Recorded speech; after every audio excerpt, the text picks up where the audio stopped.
2/3 ዋጋውን ያጣው የኢትዮጵያ ብር በመጪው ወራት ሊጠናከር እንደሚችል የተነገረበትን ጥንክር ነው የምናገኘው።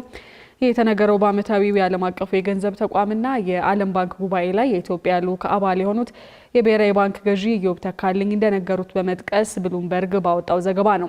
ልዑኩ የኢትዮጵያን ሀገር በቀል የኢኮኖሚ ማሻሻያ ለማፋጠን የሚረዳ ተጨማሪ የገንዘብ ድጋፍ እንዲደረግ ጥያቄ ማቅረቡን፣ ኢትዮጵያ ከቻይና ያለባትን ዕዳ በከፊል ወደ ዩዋን ለመቀየር ውይይት መጀመሯን፣ እንዲሁም የብሔራዊ ባንክ ገዢ ከሰሞኑ የሰጡትን ማስጠንቀቂያ የተመለከተውን ዘገባ እያሱ በለጠ አዘጋጅቶታል።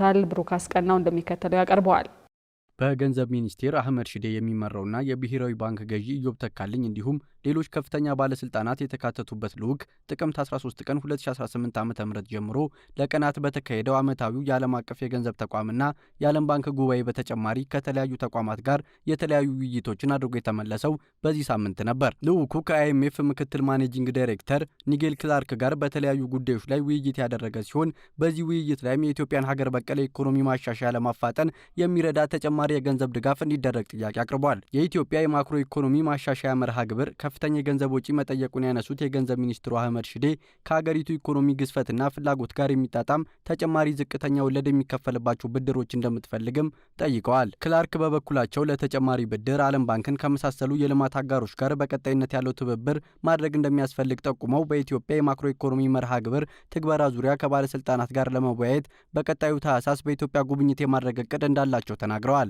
በተጨማሪም ልዑኩ ከዓለም ባንክ ፕሬዚዳንት አጃይ ባንጋ ጋር ተመሳሳይ ውይይት ያካሄደ ሲሆን አህመድ ሺዴ በኢትዮጵያ የማክሮ ኢኮኖሚ ሪፎርም ተጨባጭ ውጤት እያስመዘገበ መሆኑን ማብራራታቸውንም የገንዘብ ሚኒስቴር ይፋ አድርጓል። የገንዘብ ሚኒስትሩ አህመድ ሺዴ የዓለም ኢኮኖሚ ሁኔታን በተመለከተ በተካሄደ ሌላ ጉባኤ ላይ ደግሞ ታዳጊ ሀገራት ድምጻቸው የሚሰማበትና ብድር የሚያገኙበት ሰፋ ያለ የተሻለና ፍትሐዊ የባለ ብዙ ወገን ዓለም አቀፍ ስርዓት እንዲፈጠርም ጥያቄ አቅርበዋል። ሚኒስትሩ ጨምረውም ልዩ መብቱ ለተወሰኑ አበዳሪዎች ያደላ፣ አተገባበሩ ወጥነት የሌለው የታዳጊ ሀገራትን ዕዳ መልሶ የማዋቀር ሂደቶች በጣም አዝጋሚ እንዲሆኑ ያደረገ ነው በማለት የተቹ ሲሆን ስርዓቱ የዕዳ ድርድሮች በፍጥነት እንዲቋጩና መተማመን እንዲፈጠር የሚያስችሉ መስፈርቶች እንዲኖሩትም ጠይቀዋል።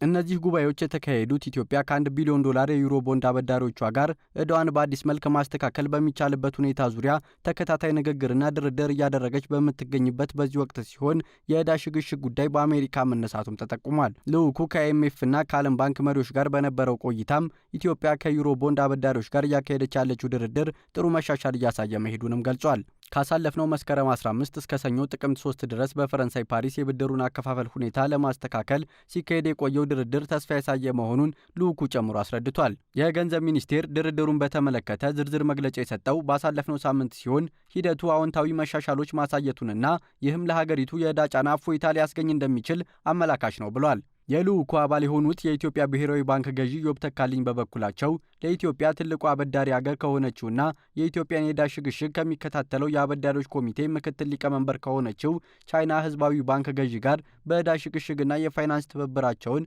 በማጠናከር ዙሪያ ውይይት አድርገዋል። ኢትዮጵያ የውጭ ክፍያ ጫናዋን ለመቀነስ ከአውሮፓውያኑ 2025 እስከ 2028 ድረስ 2.5 ቢሊዮን የአሜሪካን ዶላር የዕዳ እፎይታ ለማግኘት ከይፋዊ አበዳሪዎች ጋር የመግባቢያ ሰነድ ላይ የደረሰች ሲሆን ከቻይና ጋር ያለውን ጨምሮ የሁለትዮሽ ስምምነቶችም በአሁኑ ወቅት በመጠናቀቅ ላይ መሆኑንም ይህ የዕዳ ሽግሽግ ጉዳይ በመድረኩ መነሳቱ ተጠቅሷል። የብሔራዊ ባንክ ገዢው ኢትዮጵያ ከቻይና ያለባትን የ5.38 ቢሊዮን ዶላር ዕዳ በከፊል ወደ ዩዋን ለመቀየር ውይይት መጀመሯም የተጠቆመው በዚህ ሳምንት ነበር። ኢትዮጵያ ለቻይና መንግስት መክፈል ከሚጠበቅባት ዕዳ በከፊል ወደ ቻይና ገንዘብ ዩዋን ለመቀየር ንግግር መጀመሯን የብሔራዊ ባንክ ገዢው በአሜሪካ በሰጡት ማብራሪያ ተናግሯል ያለው ብሉምበርግ ይህ እርምጃ ቀደም ሲል ኬንያ ያደረገችውን በመከተል ቻይና የገንዘብ ምንዛሪዋን ዓለም አቀፋዊ የማድረግ ጥረቷን የሚያጠናክር መሆኑን በዘገባው አስፍሯል። እንደ ዘገባው ከሆነ የኢትዮጵያ ብሔራዊ ባንክ ገዢ ኢዮብ ተካልኝ ባለፈው ወር ወደ ቤጂንግ ባደረጉት ጉብኝት ከቻይና ኢምፖርት ኤክስፖርትና ከቻይና ሕዝብ ባንክ ጋር ለዚህ የዕዳ ልውውጥ ውይይት አድርገዋል። ሀገሪቷ ዕዳውን በዩዋን መክፈል የውጭ ምንዛሪ ክምችት ላይ ያለውን ጫና በማቅለልና በአሜሪካ ዶላር የምንዛሪ ተመን መለዋወጥ ሳቢያ የሚመጣውን ስጋት ለመቀነስ ይረዳታል ተብሎም ታምኖበታል። የብሔራዊ ባንክ ገዢው በተመሳሳይ በአሜሪካ በሰጡት ቃለ ምልልስ የብር የመግዛት አቅም በሚቀጥሉት ወራት ይጨምራል ተብሎ እንደሚጠበቅ አስረድተዋል። አሁናዊ የወርቅ ዋጋ ጭማሪን ተከትሎ የውጭ ምንዛሪ በገበያ እንዲተመን በመደረጉ 2/3 ዋጋውን ያጣው የኢትዮጵያ ብር ሊጠናከር እንደሚችልና ህዝቡ በሚቀጥሉት ወራት የብር ተወዳዳሪነት መጨመርን መጠበቅ እንዳለበት መናገራቸውም ተጠቅሷል።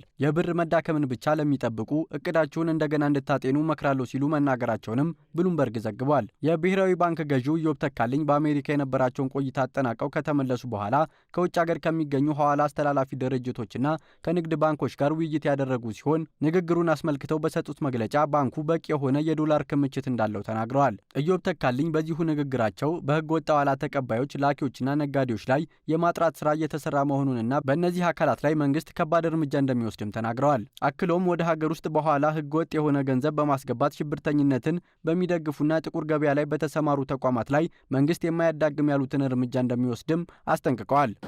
ለነዚህ የመጨረሻ ማሳሰቢያ መስጠት ነው የምፈልገው። ብሔራዊ ባንክ ሰፊ ዝግጅት አድርጓል። ከጸጥታ ተቋማት ጋር በመነጋገር የብሔራዊ ባንክ ህግ የታክስ ባለስልጣኑን ህግ አጣቅሰን በተለይ የቴሮሪዝም ፋይናንሲንግ ወይም መኒ ላውንደሪንግ የምንለው ላይ የተሰማሩ የተወሰኑ የገንዘብ አስተላላፊ ተቋማት እንዳሉ ደርሰንበታል። እዚህ ላይ በጣም የተናበበ የተቀናጀ ሰፊ እርምጃ ለመውሰድ ነው ያሰብነው። ይሄንን አስቀድመን በግልጽ ነግረናቸዋል። እዚህ ላይ የተሰማሩ ሐዋላ አስተላላፊዎች ይህ የመጨረሻ ማሳሰቢያ መሆኑን አውቀው ጥንቃቄ እንዲያደርጉ አበክሬ ማሳሰብ እፈልጋለሁ።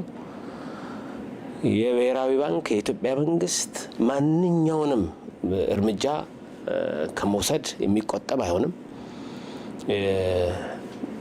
አካውንት በመዝጋት ብቻ የሚመለስ ነገር እንዳልሆነም በግልጽ ማንሳት እፈልጋለሁ።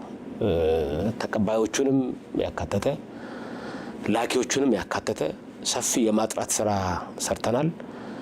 ወደ ተቀናጀ እርምጃ እየገባን ነው። ስለዚህ ገንዘብ በእነዚህ ህገወጥ ተቋማት በኩል የሚልኩ ዜጎቻችንም ከዚህ እንዲቆጠቡ ማሳሰብ እፈልጋለሁ። መንግስት በርካታ የሐዋላ ገንዘብ አስተላላፊ ድርጅቶች ህጋዊ በሆነ መንገድ እየሰሩ በዘላቂነት በቢዝነስ ዘርፉ እንዲቆዩ ፍላጎት እንዳለው የተናገሩት ገዢው፣ ነገር ግን በተደጋጋሚ ወደ ህጋዊ መንገድ እንዲገቡ ጥሪ የተደረገላቸውና ጥሪውን ያልተቀበሉ የሐዋላ ገንዘብ አስተላላፊዎች መኖራቸውን ጠቁመዋል። በእነዚህ ተቋማት ላይ የኢትዮጵያንና የዓለም አቀፍ ህግን የተከተለ እርምጃ ለመውሰድ ሰፊ ዝግጅት ከሁሉም የጸጥታ ተቋማት ጋር ተደርጓል ነው ያሉት።